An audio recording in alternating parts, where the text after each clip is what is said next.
Thank you very much. As you've heard, I'm British Columbia's Minister of Forests, Bruce Ralston. Honored to be here, and I'd like to begin by acknowledging the Ktunaxa First Nation and its constituent communities, the Akuskanuk, the Akam, the Yaqui Nucleat, and the Yaonuki, and the Shuswap Indian Band. I'd like to also thank fellow delegates for traveling across the country to be here in Cranbrook. I know that people in British Columbia have a deep connection with our forests, and I'm proud to have been British Columbia's chair for this year's conference. For the past 2 days, forest ministers from coast to coast to coast have come together to discuss the issues we are facing, both nationally and within our own provinces and territories. We have also shared our common goals and our actions so we can be better leaders in Canada and on the global stage. Right now, the health of our forests has never been more important, and we know that as a country we must adapt to climate change and the growing threat of wildfires. This is why we are continuing to develop a framework that defines challenges based on expertise and science-based reporting.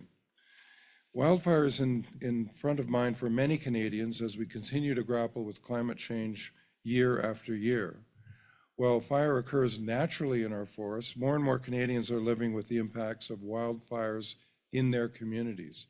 And for many, evacuations, smoky skies, and damaged properties are new and very troubling experiences. It's our role, our job, to guide people from all corners of this country and to prove to them that we are doing the work that will help keep them safe now and down the road. Together, the Canadian Council of Forest Ministers envisage a future that is more resilient to the threat and impact of wildfire. We recognize that the challenges are bigger than one government, agency, or community can take on themselves. It requires a whole-of-society approach. That's why we're proud to announce the Canadian Wildland Fire Prevention and Mitigation Strategy. This is a call to action that encourages cooperation, coordination, and problem solving at all levels of government and society. It builds new relationships that strengthen existing partnership. It represents the voices of people across Canada and acknowledges their views and experiences. It recognizes and respects the relationship Indigenous people have had with fire on the landscape for millennia, and ensures that their diverse and unique perspectives are a central pillar to wildfire prevention and mitigation. An important first step in implementing the strategy will be to coordinate additional conversation with First Nations, Métis, and Inuit communities to co-develop meaningful targets.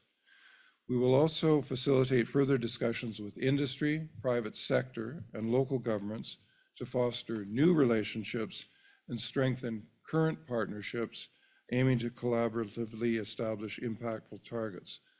The document is not intended to be a static one, but rather will evolve as progress is made and as whole-of-society partners continue to shape the priorities.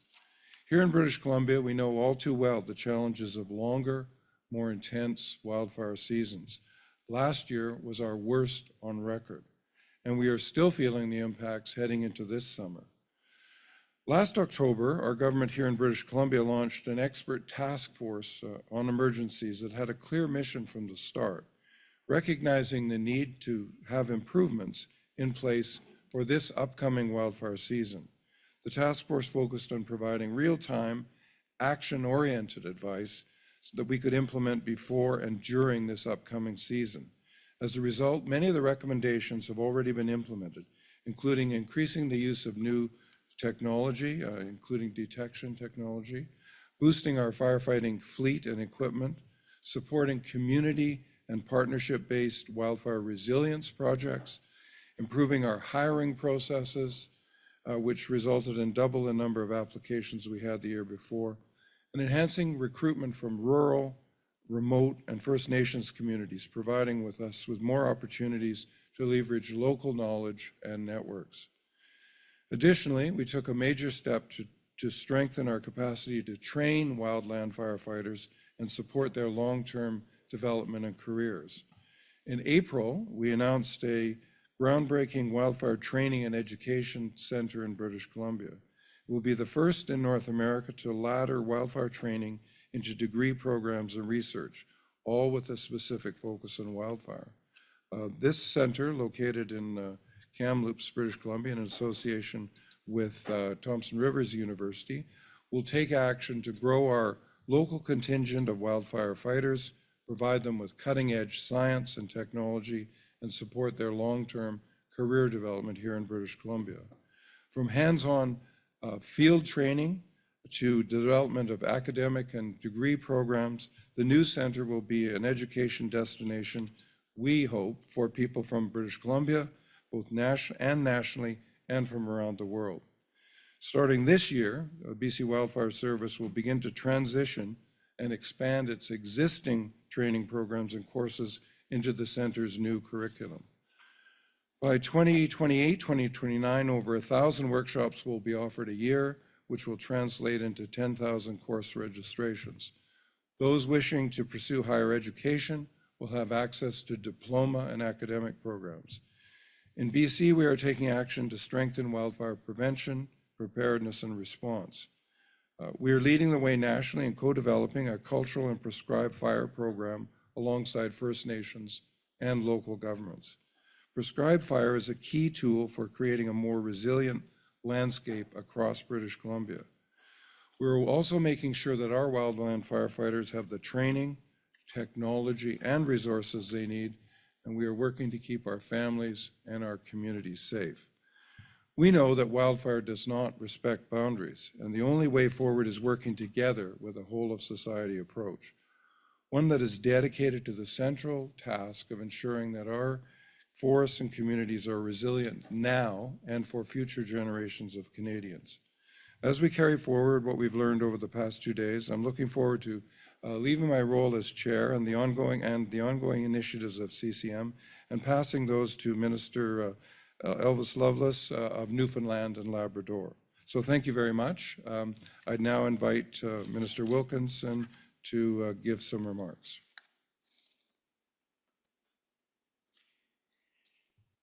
Thank you, Bruce. Bonjour tout le monde. It was certainly a pleasure to be here with my provincial and territorial colleagues for our annual conference and to have a chance to reflect on some of the things that have been happening in each of these jurisdictions over the course of the past year. I certainly would like to acknowledge the work of Minister Ralston and his team during the past year in preparing this conference, and certainly want to welcome Minister Lovelace into his new role. He has big shoes to fill. This conference comes at a critical time. As folks will know, we talk a lot about climate change these days. The planet is effectively burning up, and climate change is indeed a significant factor. Last summer, Canadians experienced the most destructive forest fire season in our history, and forecasting shared by NRCan officials in recent months shows that 2024 may follow the recent trend of hot, dry weather that presents the perfect condition for intense wildfires. Although spring wildfire activity has been relatively normal this year, several communities in the West, certainly Fort Nelson here in British Columbia, have experienced evacuations, and the risks of further intense wildfires remain high in areas that have been experiencing prolonged multi-year droughts, including northeastern BC, northwestern Alberta, and the southern parts of the Northwest Territories. Every month, Natural Resources Canada develops a forecast providing an assessment of wildfire risk and fire activity. Our most recent forecast was completed this week. Looking ahead to June and July, let me just share some of that with you now. The latest data shows that we have 1,375 fires to date. So far this year, over 450,000 hectares of forest have burned. In June, there is a high likelihood of above normal activity in an area that stretches from northeast BC to western Labrador and then south, including New Brunswick and southern Nova Scotia. In July, above normal fire activity is possible from Yukon and eastern BC across to western Quebec. The most intense region is likely to be seen across the Northwest Territories and the Prairie Provinces. Our national preparedness level is at 2, meaning wildland fire activity is increasing in one or more province and territory, but resources within the agencies that are intended to address those are adequate for them to manage the situations at the present time, and there are no active evacuations at this time. Il est important que nous nous réussissions pour nous concentrer sur ce que nous avons en commun, la viabilité du monde que nous laisserons à nos enfants. Au Canada, assurer la survie et la santé de nos forêts est un élément essentiel de cet héritage. We have no greater ally in the fight against climate change than our vast forests. Trees sequester carbon, they support cleaner air, more resilient communities, and reinforce valuable habitat and biodiversity. And they can rehabilitate scorched lands and earth. Lors de la conférence de cette année, nous avons pu trouver un large terrain d'entente pour discuter de l'importance de forêts saines et durables. We came together to agree on a working definition of forest degradation, a critical step towards the enhancement of environmental protections for our forests. And we subsequently reached consensus on a strategic program of work to move forward on those protections. I am pleased to endorse the definition on behalf of this group that forest degradation consists of direct human impacts to forest landscapes, which result in an enduring reduction in or a reduced capacity to provide ecosystem services. There's a bit more work to do on those two options as we go forward to engage stakeholders. This definition will allow us to remain inclusive and transparent in our approach to forestry to ensure that we continue to be taken seriously by domestic and international partners who, of course, are discussing the issue of forest degradation as we speak. This is crucial to help ensure policymakers are advancing the right actions for our forests and putting forward measures across jurisdictions, irrespective of where in Canada one may be. Nous avons également parlé des politiques visant à faire progresser les pratiques de gestion forestière au niveau mondial, en reconnaissant que la lutte contre le changement climatique n'est pas isolée par les frontières, comme nous l'avons vu très clairement l'été dernier, lorsque la fumée des incendies de forêt canadiens a recouvert les villes américaines et a fait la une des journaux de Seattle à New York. And of course, we discussed all of government approaches to the 2024 wildfire season response in Canada. We are working together to prepare for whatever the next few months have in store. On the federal level, we have been strengthening and renewing agreements with international partners to formalize collaboration on research, innovation, information sharing, and training. In terms of broader federal actions in the forest sector, I was pleased to present an update on the Government of Canada's federal investments, which have included $830 million for wildfire initiatives over the past few budget cycles, which, through collaboration with provinces and territorial colleagues, has resulted in signed agreements with 11 jurisdictions for firefighting equipment, as well as several agreements to enhance fire smart activities. In addition, we have put significant dollars into training, and we are actually ahead of the targets that we had established in terms of the training of firefighters. That includes the work that we have done with the International Association of Firefighters to focus on the interface between communities and the wildlands. And we built upon that recently, announcing another $800,000 to the International Association of Firefighters to continue the good work that they have been doing. I would also note additional funding for the Meteorology Service of Canada, which is an early warning system for extreme weather events, and amendments to the Income Tax Act to increase tax credits for volunteer firefighters, and certainly funding to support First Nations emergency management and preparedness. We also have done a lot through supports for looking at new ways to utilize forest products, including things like mass timber, investments through the forest industry transformation and green construction through wood programs. We talked a lot about the 2 Billion Trees program and the work that we are doing in collaboration with our provincial and territorial counterparts on a program that is about fighting climate change, but it's also about enhancing biodiversity and actually making our communities more resilient to the impacts of climate change. Even with all of these initiatives and investments, there remains more work to do in collaboration with our partners, which is why at this year's CCFM, we were collectively pleased, as Minister Ralston announced, to launch the Canadian Wildland Fire Prevention and Mitigation Strategy, which recognizes the importance of mobilizing whole of society actions towards wildland fire resilience. The launch of the strategy today, I think, demonstrates all of the governments that were present here, the recommitment to building resilient communities and healthy landscapes by leveraging our prevention and mitigation expertise and our willingness to collaborate. Certainly, the strategy is driven by whole of society priorities, needs, and considerations.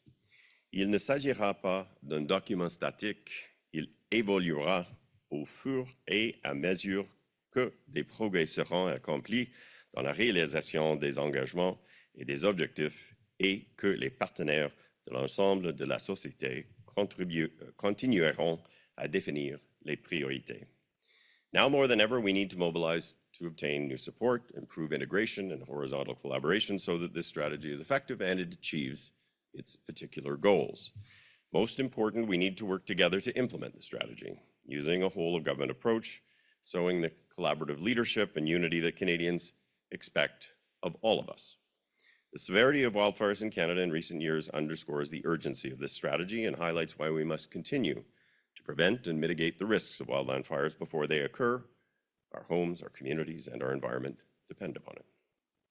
Les mesures dont nous avons parlé aujourd'hui soulignent l'importance d'un travail ciblé pour faire avancer les priorités forestières, mais elles ne sont pas suffisantes.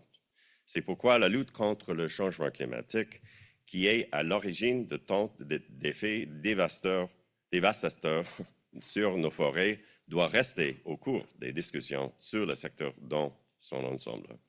That is why certainly this federal government has planned for the future by introducing one of the most comprehensive climate plans in the world.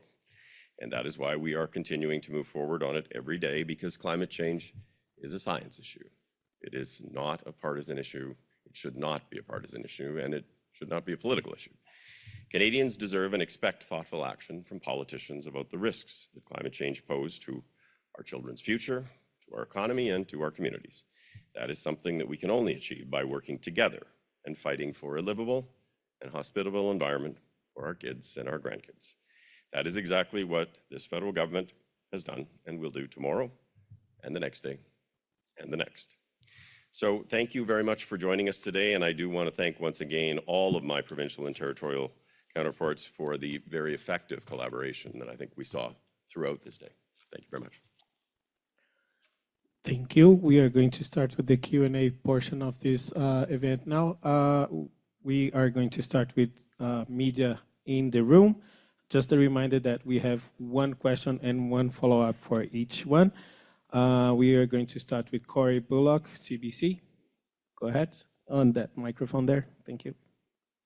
Hi, thank you. You mentioned that this is a new collaborative approach, and I think we've seen, especially here in BC, that some people in their communities want to stay behind when these disasters happen and protect their property. Is there any framework within this new plan that informs how to approach that type of situation? Maybe I'll take that. Yes, last year and in previous fire seasons, there are citizens who feel compelled and wish to protect their homes, their properties, and their businesses. And we have taken account of that in our strategies in terms of dealing with that quite recognizable and understandable impulse. The challenge is that those folks really need to be integrated into the command structure. So we've undertaken community response training so that people in communities have the training to be able to participate and also work with the local authorities in BC Wildfire, because they can contribute, but they have to be able to work together with BC Wildfire.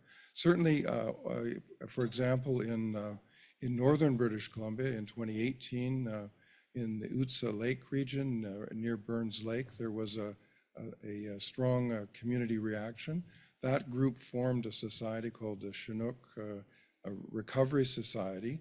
And several years later, they've now, over time, they've evolved to designating certain areas where an individual is responsible, and they have training and the ability to respond should fire occur in their community. So we want to work with those people. We want to respect their decision, but we don't want them to get into trouble and become and take themselves into danger. So that is a challenge that we are working on, and communities are responding to the initiatives that BC Wildfire Service and the leader, Mr. Schneider, is undertaking. He has direct experience in that kind of community involvement, and that's a high priority for the service. Corey, did you have a follow-up? Go for it. And as mentioned, there's a chance to look at prescribed burns in this new plan. And we saw here in Acom last year that the massive prescribed burn that they undertook, really helped save a lot of land and potentially the airport here in Cranbrook. So I'm wondering if you can describe what kind of funding and initiatives are part of that.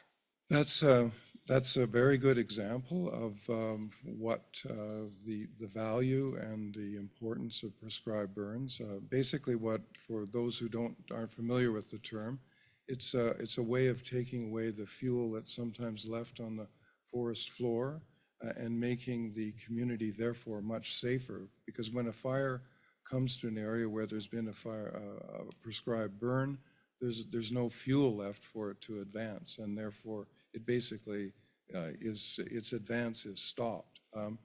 There are programs and we've increased with new legislation the number of prescribed burns and cultural burns that we undertake with Indigenous people. They do require a careful preparation so that they are safe, but we have the guidelines and the legislation to support that, and the funds to support that through BC Wildfire Service. So that's something that those are lessons that we've learned, and those are advances that we are making, and with our ultimate goal of making every community in British Columbia safer. Next, we have Dave Lunenberg, Rewind Radio Cranbrook. Thank you very much. There's a story going around, I don't know how truthful it is, of a group of wildland firefighters in Fox Creek, Alberta last year who came into a Tim Hortons and noticed that the restaurant was actually offering a higher wage than what they were making. My question is, what assurance do you have that this is a career, that this can be something as dangerous as it is, that people are going to want to have a career and be proud of working and not having less than minimum wage, if you will?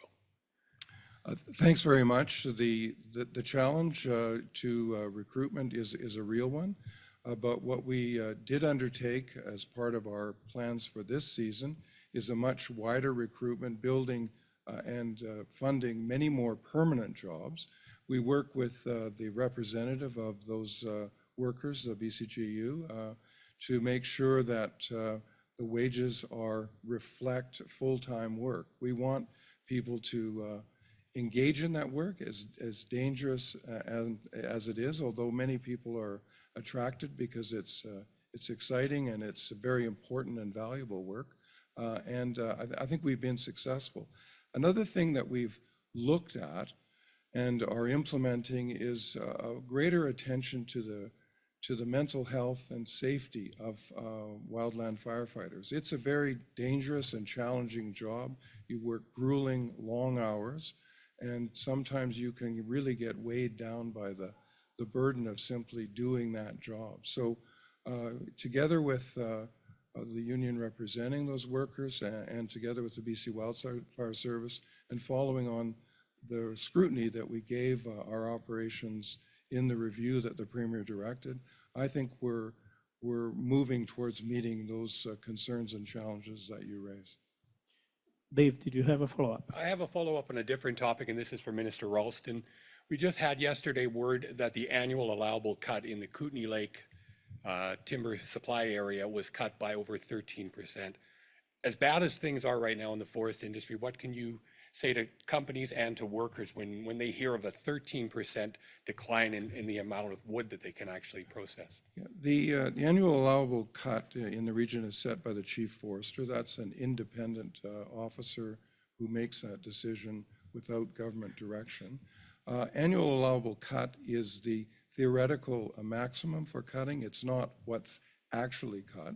It reflects the changes in the forest landscape, whether it's areas that have been damaged by fire, areas that have been damaged by pests or insects.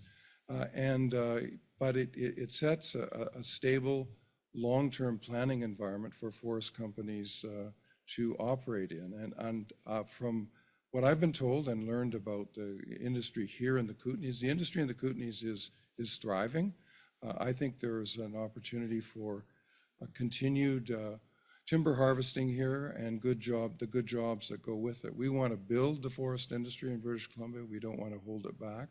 But that consideration of just where the cut can take place is something that the Chief Forester works on and issues his reports on.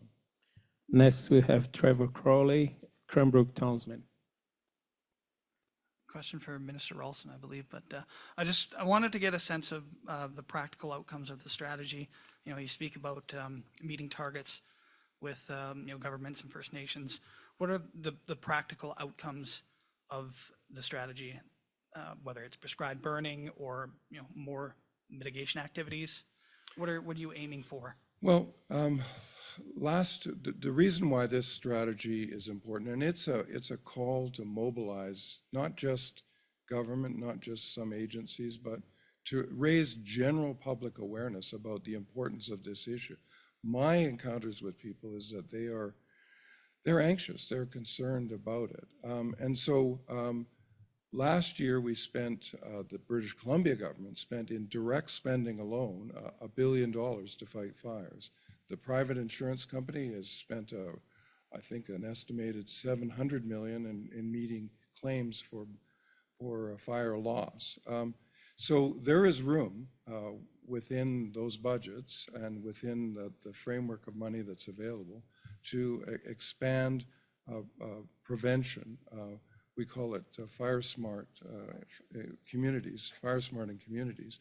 And so in British Columbia, the municipalities, the Union of BC Municipalities, their representatives administer the program. But what we want to see is more public awareness of those options and more funding for those options. So, and also the steps that beyond making your own individual home fire safe, I learned in this context in the meeting that the real danger for fire is not so much the fire encroaching on your house, but blowing embers coming to your house. And I think they gave an example of the welcome mat on your doorstep. If it's not a fireproof one, it can be an ember or two landing there can be the reason your house goes up in flames, because the doormat catches fire and lights up the whole house.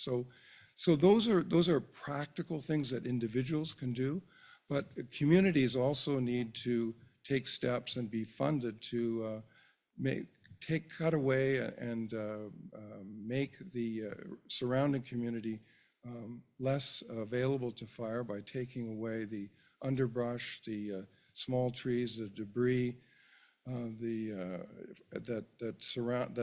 the part of a forest around communities, and make it much more difficult for a fire to take hold and enter in and encroach upon a community. So these are, I think, real practical steps that we want to take together with the local fire authorities. We had a conference in Prince George, which I was at about a month and a half ago, where local firefighters, whether they're regional district or whether they're the Cranbrook Fire Department, they were all there too, because they have expertise in fighting building fires. They want to be able to work better with the BC Wildfire Service, the wildland firefighters. So that understanding and that ability to work together will lead to much more effective firefighting in the future, should it be necessary. So these are, as I say, real, tangible outcomes that are practical and will, I'm convinced, increase the safety of people in their towns, cities, and rural districts. Thank you. Trevor, did you have a follow-up?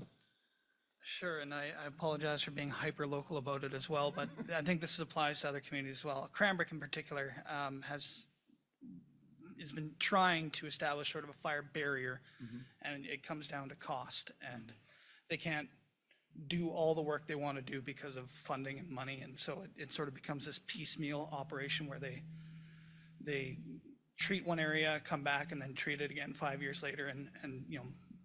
And so my question is, for Cranbrook and for other communities in BC, is there funding within this strategy or funding in general to help communities better fire smart their communities, whether from the province or from the federal government?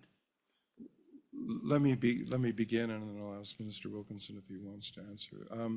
This strategy is a call to action, but the funding for that, the kind of strategy that you talk about, we had the fire chief from Cranbrook here. I think we had a series of 4 chairs set up right in this location, and he was here talking about his plan and his ongoing work to fire smart not only Cranbrook, but the regional district. I think they have a contract with this very community, Achim. So they are funded. One can always receive requests for greater funding, and that's the purpose of the money that we have made available for the Fire Smart program. We've certainly expanded it, I think 60 million in the last budget, but we're certainly open to and understand the ambition and the plans of people like the fire chief here in Cranbrook to make and act on making the community safer. So I don't know if Minister Wilkinson wanted to put that in a more national context. Sure. Just a couple of things. I mean, it's the province and territories who are on the front line here in terms of managing the wildfire activity that exists within their province. And certainly the federal government endeavors to support when there are significant challenges, including through the deployment of the Canadian Armed Forces at times when that's necessary. But in terms of actually equipping provinces and territories and assisting them in their efforts, the federal government has done a number of things, some of which relate to what you were talking about.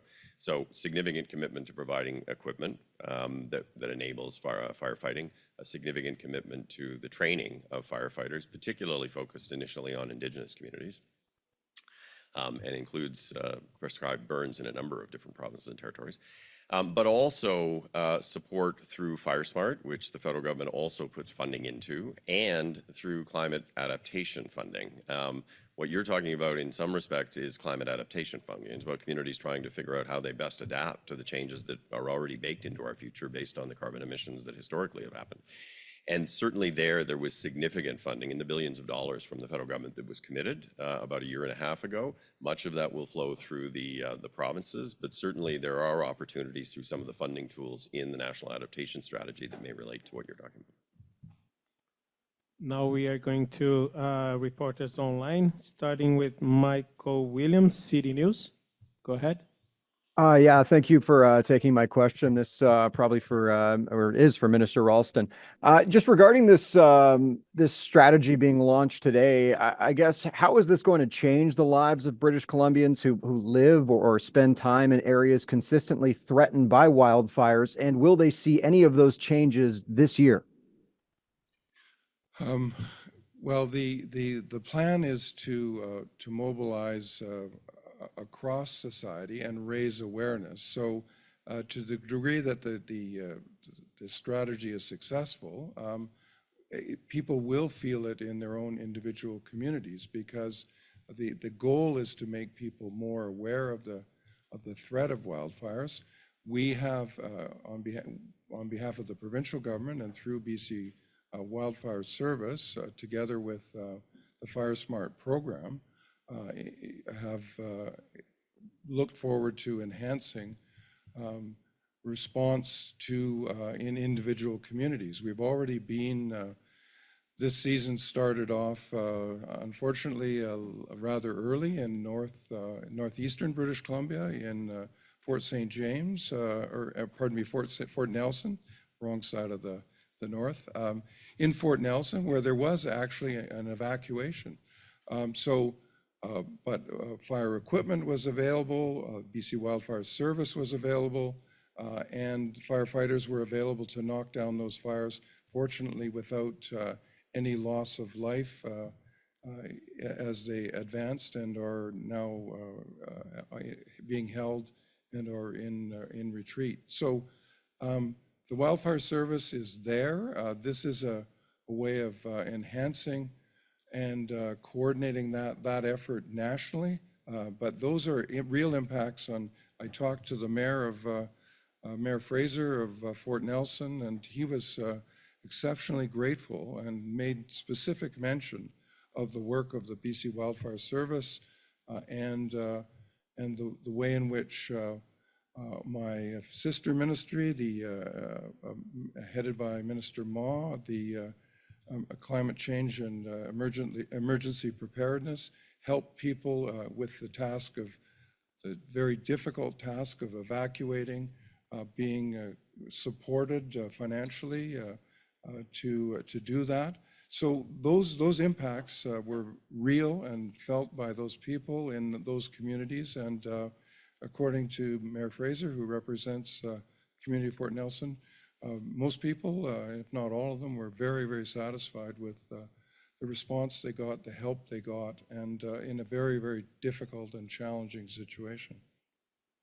Michael, did you have a follow-up?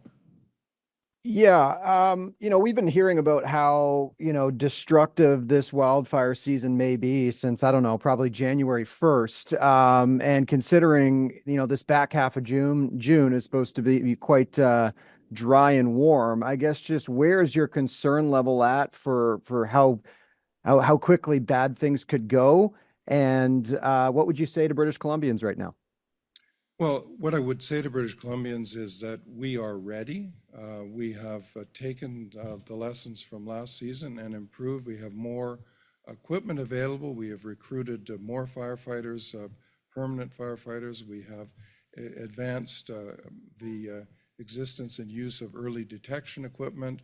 We have sharpened up our plans for evacuation should they be necessary. So we are ready to respond. I mean, there's always the unexpected in any crisis, but I'm convinced, having been briefed and talked to many of the people involved in BC Wildfire Service and the Ministry of Emergency Management, that we are ready for what the season may bring. Now, we always prepare for the worst, but this season, the weather pattern in May and beginning in this month has been a bit wetter than was anticipated, and that's generally a good thing. But the drought continues. I was told that in order for the effects of the drought to disappear, we'd need 15 centimeters of rain for 60 days. We haven't had that yet. And a very typical fire season is some fire in May, a lull in June, and then as things heat up in July and August, much higher likelihood of fire. So it's people need to be ready. They need to have their own individual plans, but be assured that the government of British Columbia and the BC Wildfire Service, we are prepared to assist. We also, fortunately, and this conference was an example of that, we have the support of provinces across the country, whether it's Alberta, who I know will pitch in, or Ontario, Quebec, or even Newfoundland,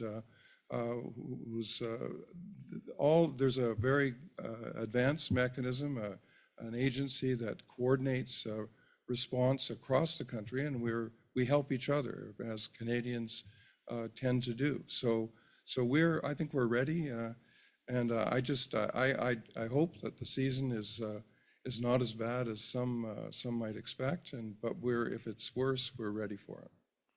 Our last question today is from Ashley Joannou, Canadian Press. Hi. Forgive me, I'm not sure if the strategy itself has been released to people in the room, but those of us on Zoom haven't seen it. So I'm hoping you can walk me through specifically what the strategy requires of jurisdictions and if there are any consequences for jurisdictions who don't hold up their portion of the agreement. I believe the full strategy will be released online shortly. I don't think it's been quite released just yet, maybe another 30 minutes or so. I think that's how it proceeds. There are really four pillars to the strategy. It's to enhance and talk about and raise the awareness of a whole of society approach, collaboration and coordination. So we really want to motivate and incent Canadians to think about this topic and to be ready to act. We want to strengthen First Nations partnerships. Certainly remote Indigenous communities are particularly vulnerable to fire, and so in British Columbia we have FNES, which is the First Nations Emergency Services Society, and in British Columbia we've enhanced that. I know that the strategy envisages and will, through the support of the federal government, support similar efforts in other provinces and territories across the country. Want to increase knowledge and understanding, and that's what I spoke about in the terms of the Wildfire Institute in association with David Thompson University. There's a whole body of research about using technology for early detection of fires, whether some of them are so sophisticated that there can be a plume of smoke at some distance, 25 kilometers away, and the system can detect that and right away and transmit a signal that enables the first responders to go in. They call them an initial attack crew, to go in right away. So the sooner you're in to put out a fire, obviously, the less likely it is to spread. So there's that knowledge part of it.